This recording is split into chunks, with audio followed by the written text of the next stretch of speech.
नमस्ते दोस्तों, मैं आपका स्वागत करता हूँ हिस्टोरिकल इंडिया के आधिकारिक यूट्यूब चैनल पर।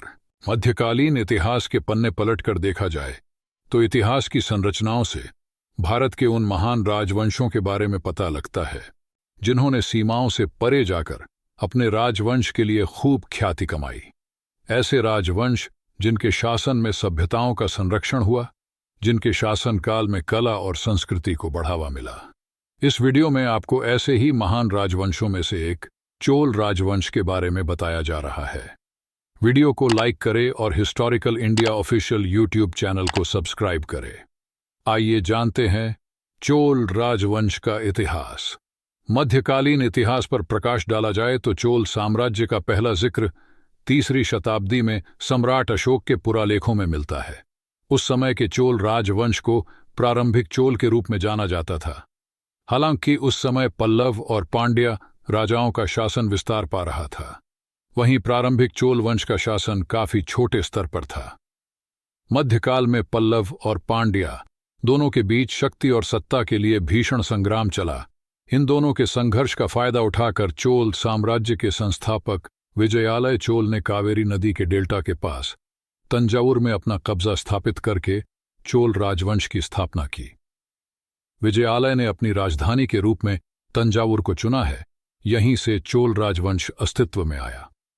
850 ईसा पूर्व में विजयालय चोल ने चोल राजवंश के पहले शासन की स्थापना की थी, जिनके बाद 870 ईसा पूर्व विजयालय चोल के बेटे आदित्य प्रथम ने सत्ता की बागडोर संभाली और साम्राज्य का विस्तार किया। इसके बाद अन्य चोल राजाओं का नाम आते हैं। इसमें परांतक प्रथम बहुत विख्यात राजा हुए हैं, जिन्होंने पांड्यों की राजधानी मदुरै पर जीत हासिल की थी। आपको बता दें कि इस राजवंश का शासन 13वीं शताब्दी से लेकर आने वाली 5 से अधिक शताब्दियों तक चलता रहा। दोस्तों, अब मैं आपको चोल राजवंश के प्रमुख शासकों के बारे में बताता हूं।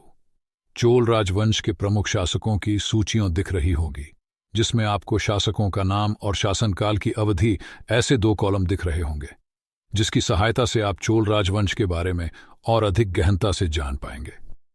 चोल राजवंश के इन महान शासकों ने कला और संस्कृति से लेकर व्यापार तक के क्षेत्र में अपना अपना अहम योगदान दिया था। दोस्तों, अब मैं आपको चोल राजवंश की 7 ऐसी उपलब्धियों के बारे में बताऊंगा जिसे जानकर आप चोल राजवंश के गौरवमयी और समृद्ध इतिहास के बारे में जान सकते हैं। नंबर 1, चोल राजवंश के शासन के दौरान भारत का पूरा दक्षिणी क्षेत्र चोलों के माध्यम से सशक्त हुआ। नंबर 2, चोल राजवंश में विशाल राज्य को प्रांतों में विभाजित किया गया था। इन राज्यों को मंडलम के रूप में जाना जाता था।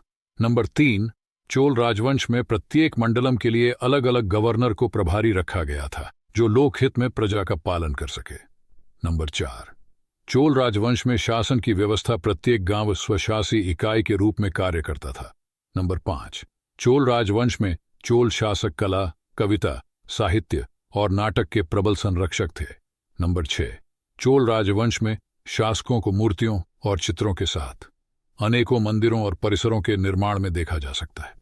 नंबर 7, चोल राजवंश में राजा ही केंद्रीय प्राधिकारी होता था, जो प्रमुख निर्णय लेता था और अपना शासन करता था।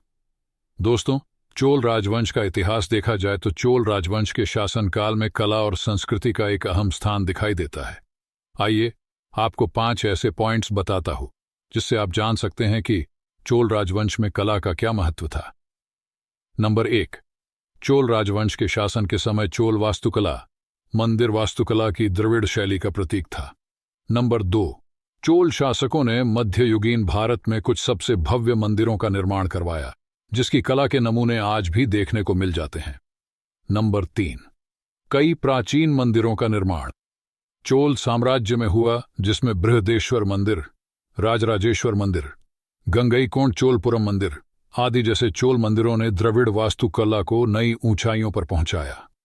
नंबर 4, चोल साम्राज्य के समय मंदिरों के निर्माण में द्रविड़ वास्तुकला का इतना असर देखने को मिला कि चोलों के बाद भी मंदिर वास्तुकला का विकास इसी प्रकार जारी रहा। नंबर 5, चोल राजवंश के समय मूर्तिकला अपने चरम पर पहुंच गई थी, जिसके साक्ष्य इतिहास में देखने को मिल जाते हैं।